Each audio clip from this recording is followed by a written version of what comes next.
Here's why you don't put an aftermarket steering wheel on your street car. So I race this car a lot, but it's still a street car.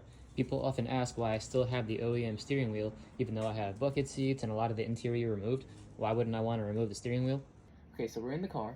I'm gonna buckle up using my OEM seatbelt because it is a street car. You should not be using harnesses. So buckle up in my bucket seat with my OEM seatbelt.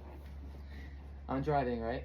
On the street, on the track, doesn't matter. So when you get into a front end collision, your seatbelt stops your body from going forward.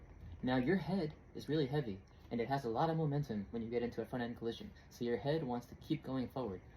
If your airbag's not there to protect your head and grab it, guess what happens? Your head still goes forward and you snap your neck. And I have a really strong neck because I'm an athlete and I do a lot of flips and stuff.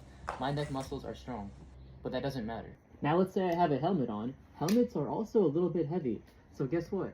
When I get in an accident and my head wants to go forward, it wants to go forward even harder because the momentum of my head plus my helmet is even higher. So I'm gonna snap my neck even worse. That's why you keep your OEM steering wheel that has an airbag so it can grab your head so you don't snap your neck. You can't have an airbag in a quick release racing steering wheel. A lot of guys just do that for their cars for looks, but they're literally sacrificing their life and their neck by doing that.